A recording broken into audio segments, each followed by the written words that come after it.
Therapy Chat Podcast, episode 106. This is the Therapy Chat Podcast with Laura Reagan, LCSW-C.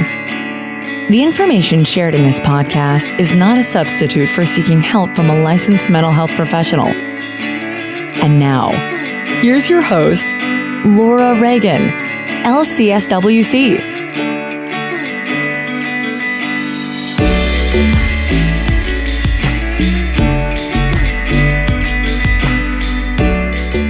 Hi, welcome back to Therapy Chat. Today's episode is an interview on one of my very favorite subjects, self-compassion. You may recall last year in episode 36 when I spoke with Tim Ambrose Desmond, who is a marriage and family therapist and a student of Thich Nhat Hanh, who uses self-compassion in his therapy practice, and he teaches about self-compassion in courses that you can find on his website. So Tim has a new book out. It's a self-compassion workbook, and he graciously agreed to come back to Therapy Chat and talk to us about how he uses self-compassion in his own life to help him withstand some of the worst challenges we can actually imagine living with, and how you can do the same thing and some of the practices that you will find in his book. So let's go ahead and get started. Hi, welcome back to Therapy Chat. Today, I'm very excited to have a returning guest, someone who teaches, speaks, and practices in self-compassion, a subject that I'm very passionate about. So today, my returning guest is Tim Desmond. Tim, thank you so much for coming back to Therapy Chat today. Really happy to be here.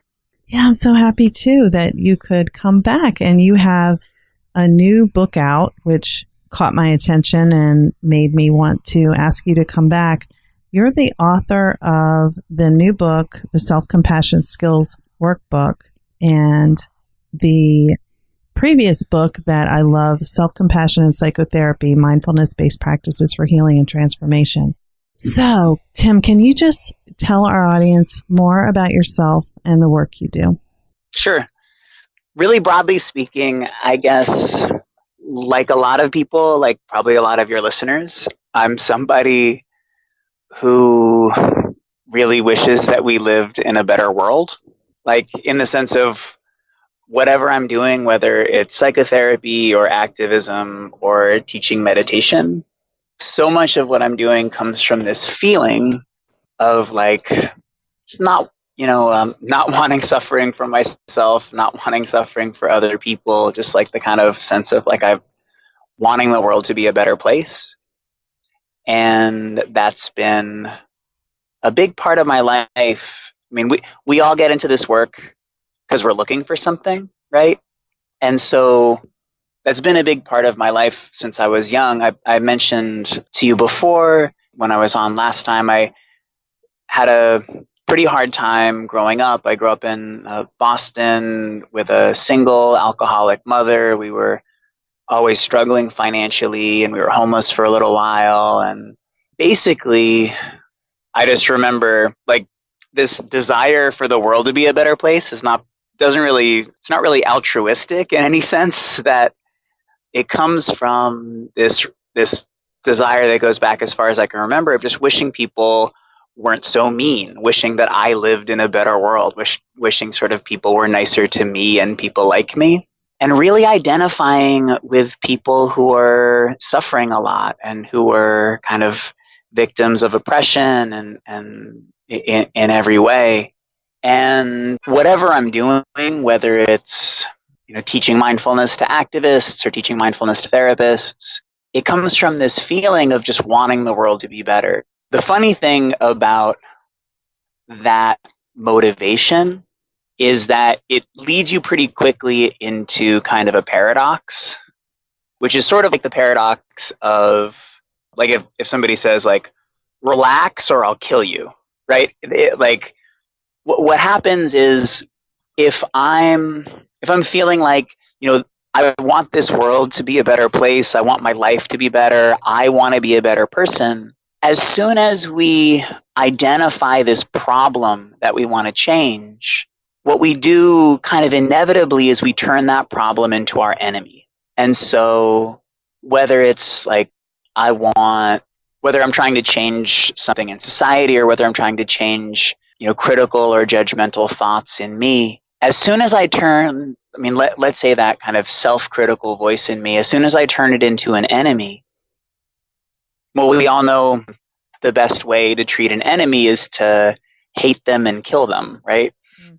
So as soon as we turn any part of me or any part of the world into an enemy, what happens is that we deepen the level of conflict and violence, and just that kind of radical non-acceptance of the world or of my life is really the seed of so many of these problems that we want to change, is really the seed of that judgmental thinking or that self-criticism. As soon as we say that self-criticism isn't okay, right? That self-critical voice in me is bad and I really want it to go away, and that's my goal, that's my New Year's resolution. I want to stop being self-critical. We turn that part of ourselves into an enemy, and then everything that we do kind of deepens that divide. And so this is really what's led me to self-compassion. I've been a student of Thich Nhat Hanh, the Vietnamese Buddhist monk and teacher, for a long time. And the thing that I really keep learning from him and keep being challenged by is I'm the type of person that I have this tendency to look for what I want to change in myself, look for what I want to change in the world. And as soon as I name it, it's sort of like, okay, it's like that, whatever that thing is the problem, is the enemy. And what I keep learning from Thich Nhat Hanh is that just that way of thinking perpetuates a lot of the suffering that I'm hoping to overcome. And so instead, what's led me to self-compassion, to sort of the path of self-compassion, is learning that instead of viewing these things as a problem that needs to be vanquished or whatever, an enemy, recognizing that these are manifestations of suffering, and the way to respond to suffering is with care and compassion, is with embracing and wanting to help. And that's just kind of constantly, as much as I teach this and as much as I practice it, it's constantly a challenge that, that this, I'll find something in myself and I keep going back to this sense of like, okay, that's the problem. That's what I need to get rid of. And I keep needing to be reminded over and over again of, no, that is suffering in you, and what suffering needs is care and compassion. So I don't know if I answered your question. That's the way that I think about my work, is just kind of from that perspective. Yeah, I think that what you said is a great answer to my question, better than probably what I directly asked, because I think, it's so hard to keep in mind that feeling better doesn't mean we have to eliminate the emotions that we don't like feeling. Yeah. Yeah. And yet it's like, I don't know about you, but that's immediately where my mind goes. Mm-hmm. Like as soon as I recognize that there's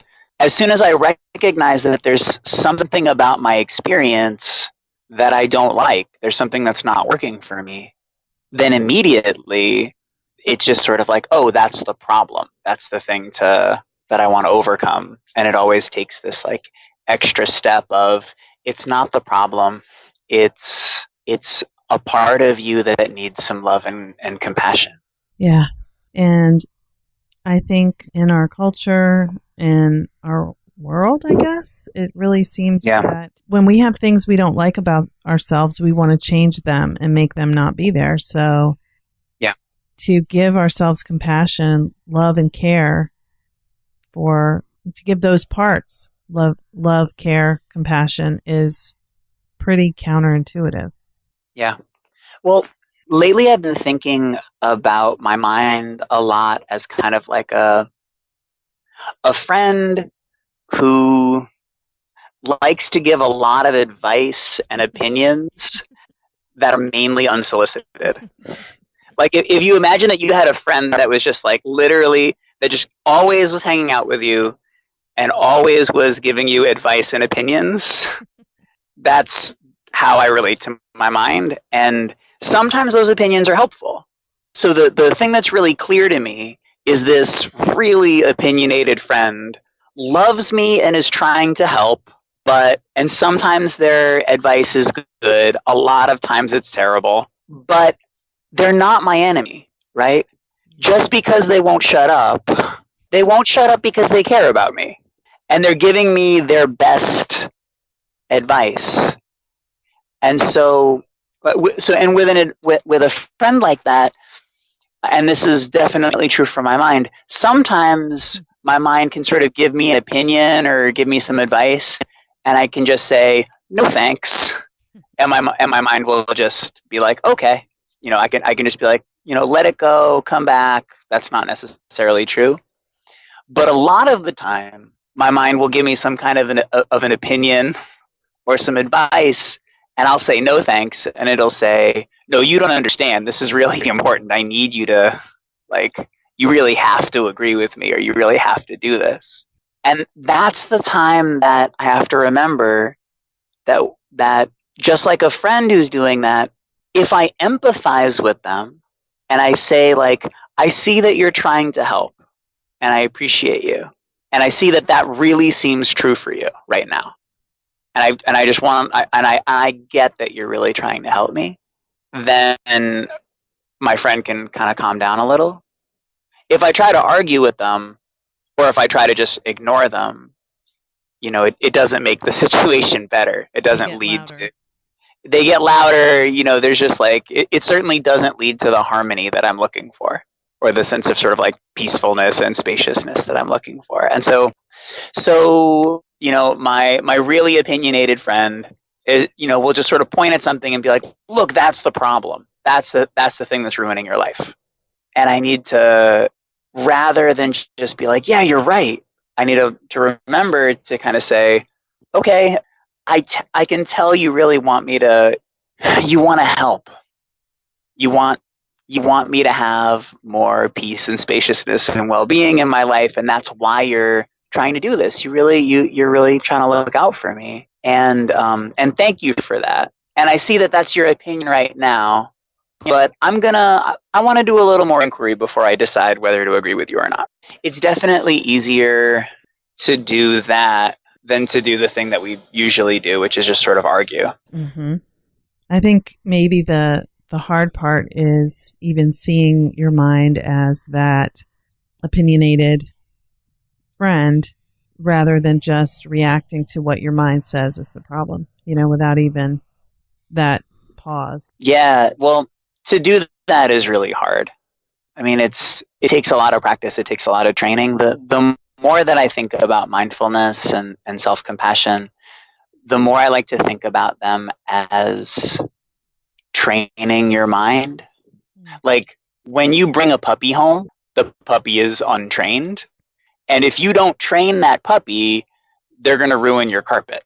And an untrained mind is going to ruin a lot more than your carpet.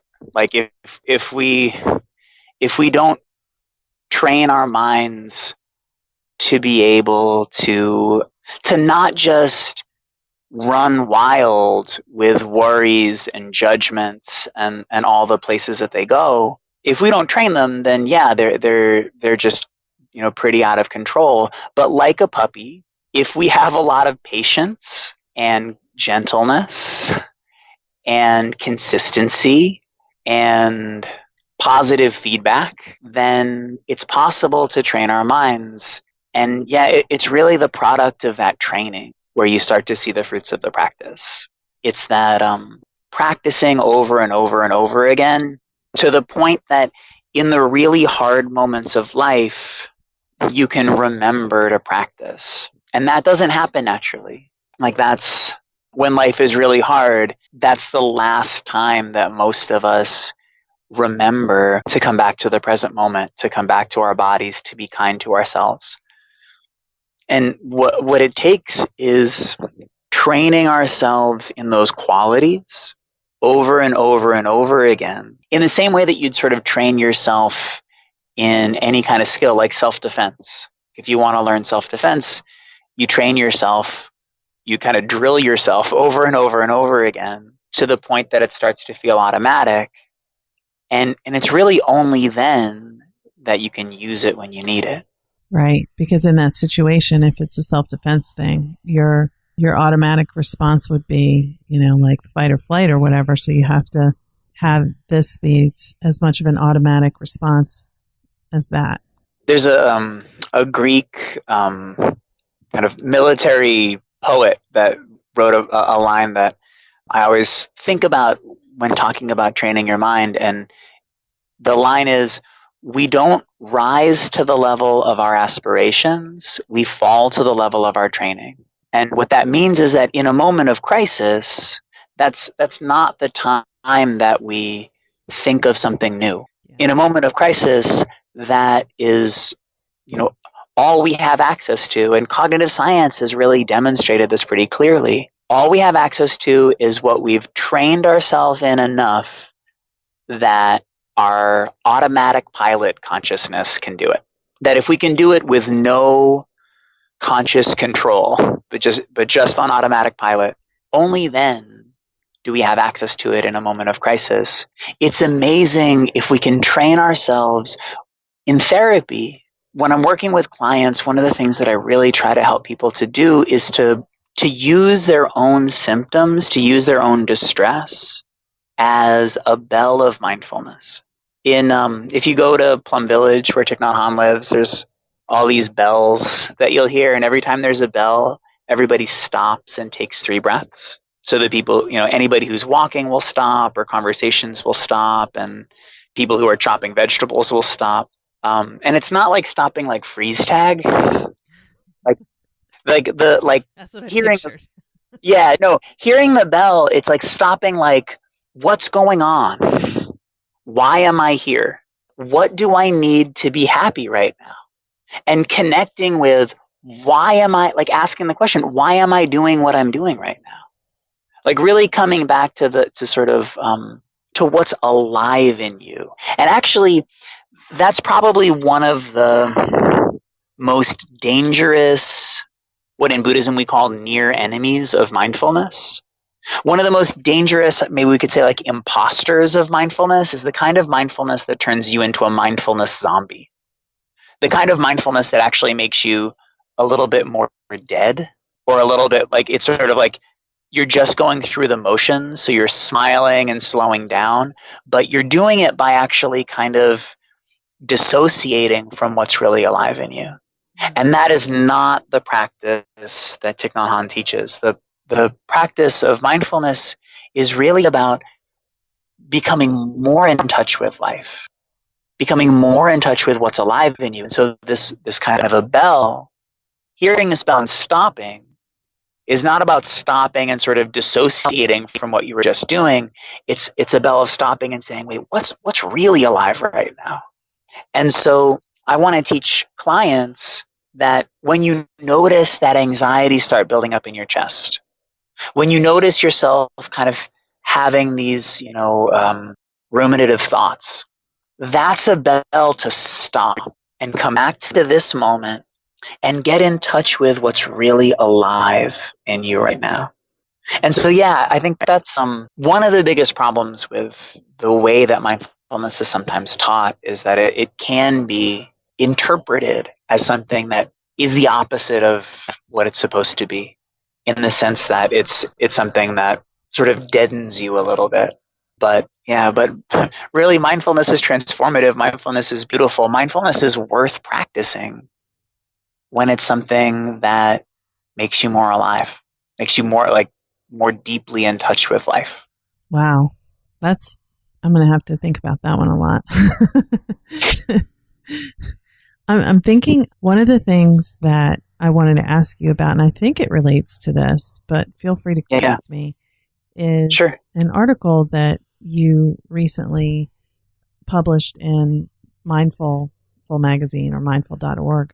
And you described a situation where you were feeling a lot of intense emotion and you were able to use mindfulness not to escape from the situation, but to bring you more into the present moment and into what was actually happening then. Yeah. Is that kind of what you mean, or is that different?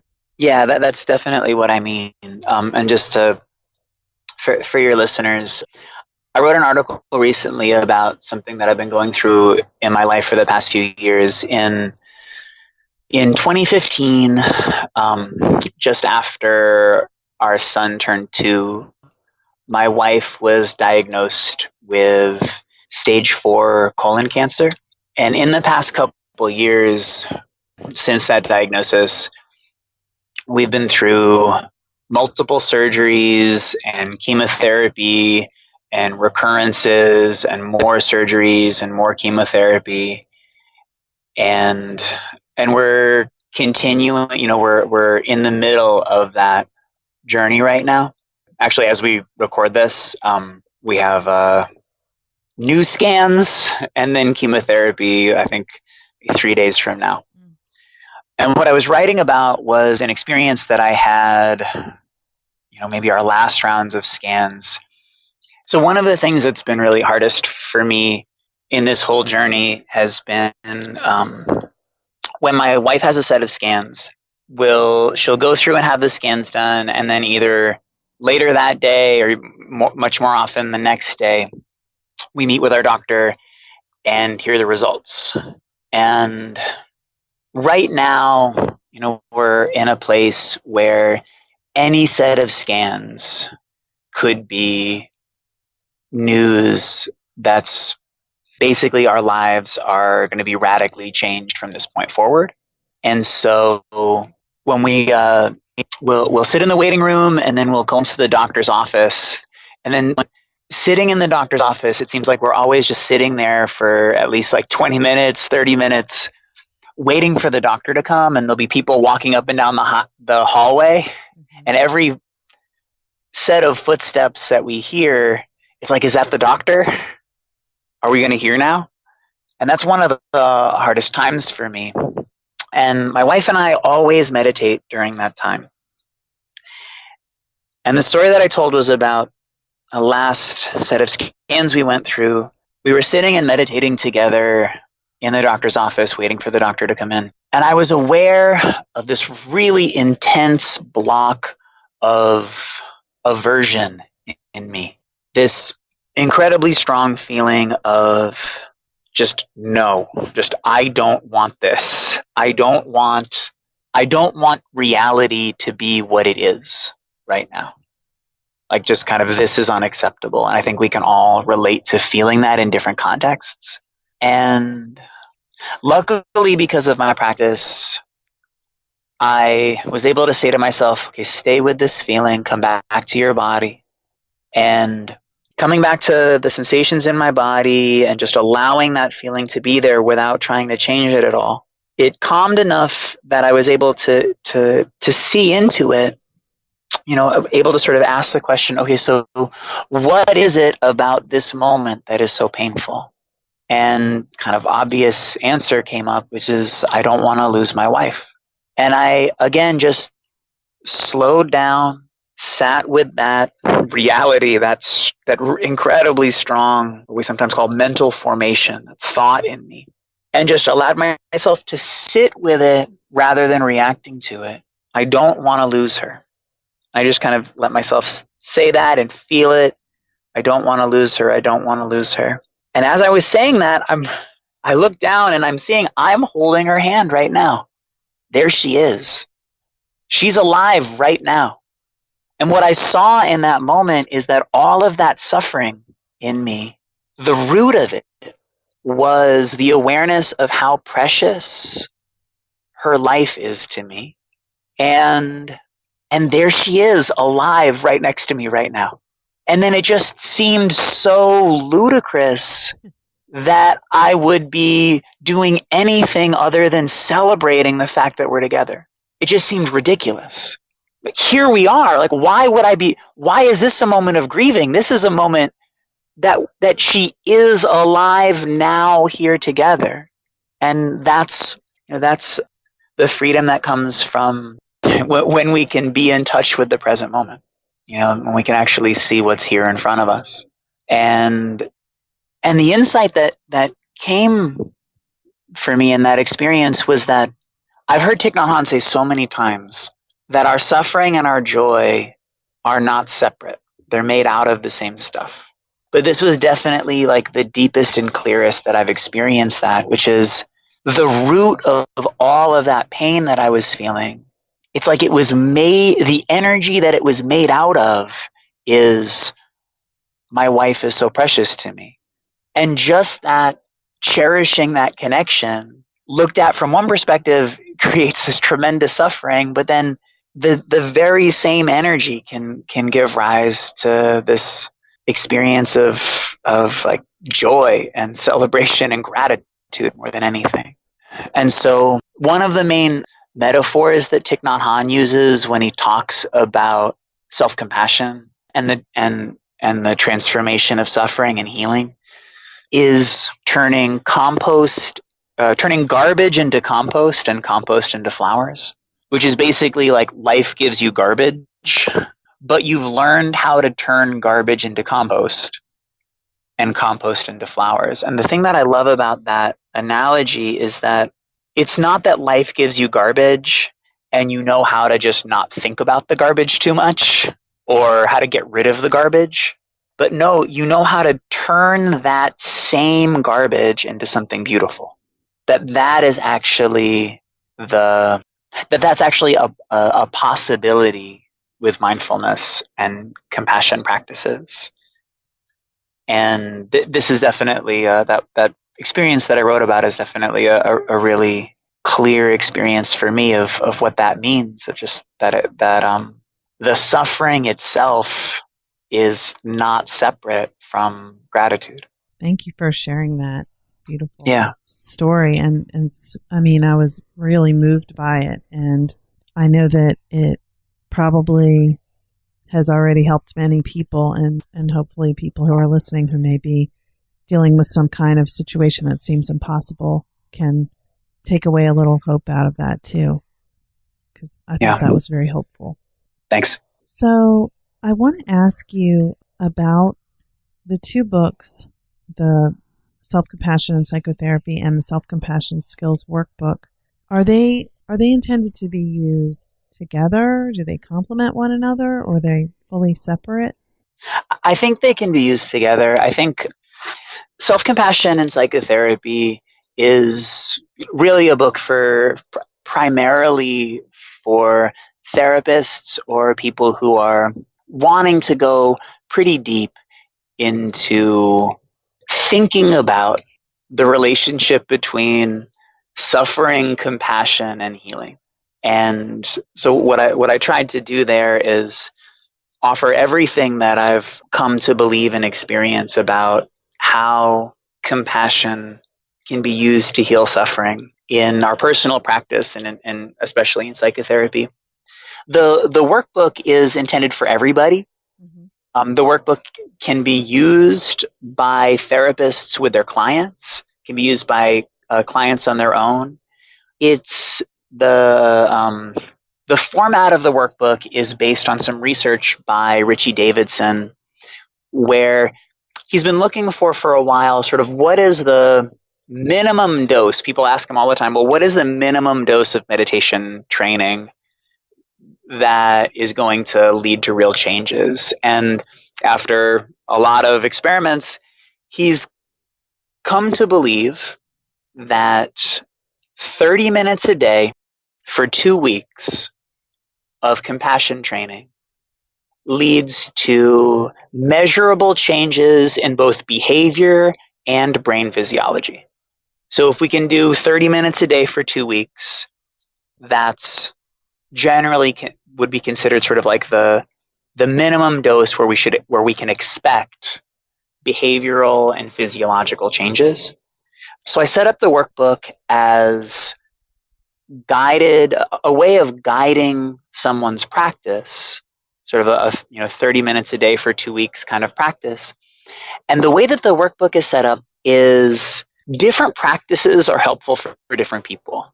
And I've seen a lot of attempts by meditation teachers to try to individualize meditation practices for people, because we're aware that it's really true. Like, some people respond to this kind of practice, some people respond to that kind of practice. For some people on a day-to-day basis, different things are going to feel helpful. But generally when people do that, it's been these kinds of practices if you're depressed, these kinds of practices for perfectionism, these kinds of practices for anxiety. And that's certainly not how Thich Nhat Hanh teaches. And that really hasn't been my experience of what's most effective for people. My experience of what's most effective for people is you sort of start with a body scan, and depending on what comes up, it might be this practice or that practice. And so I divided the core self-compassion practices into 8 core practices that have like a few variants of each. Divided them into 8 core practices and created what I call the map to self-compassion, which is basically a flow chart. So you begin by doing a body scan. And then depending on what comes up in your body scan, you look at this kind of flow chart and it says, in your first body scan, it says, do you notice any distress or any suffering that comes up? Yes or no? The suffering or distress that's coming up, is it overwhelmingly strong, or can you tolerate it? Yes or no? And depending on your answers to those questions, it will point you at different practices and kind of move you from one practice to the next, depending on what comes up for you in that particular session of practicing. And probably the thing that I'm most proud of, the thing that I was hoping the most, I got a review on Amazon.com of someone who was using the workbook as kind of as sort of like an amendment or using the workbook as a complementary treatment in working with complex trauma. Like, she was actually able to use this workbook, to use the practices that were here, and be able to practice self-compassion with complex trauma, being supervised by a therapist, but also on her own. And that was really what I was hoping for, because a lot of self-help tools, especially sort of mindfulness-based self-help tools, the way that they're presented, they don't have sort of the adequate depth, a lot of them, for use with really deep issues, with complex trauma and dissociation.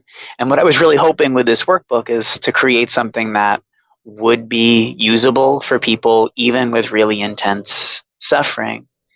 And the feedback that I'm getting is that it actually does work. So you can check it out either through Norton, the publisher, or on Amazon. And I think on Norton, they'll let you kind of download a free exercise and kind of take a look at it. But yeah, I'm really happy with how it's come out. Yeah, it's I love the map, and what you said about complex trauma is music to my ears, because I was looking at the map and I was saying, I know some clients who have DID or some very severe dissociation who this kind of map is like, and it does look like a flow chart, and there's a little tear out small version of it in the book, which I'm looking at right now. It's perfect because, I think it even taps into that resource of the cognition to be able to say, here, what do I do next? What do I do next? And brings you back into the room. Yeah, I think that I'm very eager to use this with some of my clients who it may just be a little too broad to just try practicing self-compassion without some kind of guideline. Yeah. If this happens and what to do if that happens. So I really love this. Yeah. And then with the workbook, I also recorded all of the guided practices.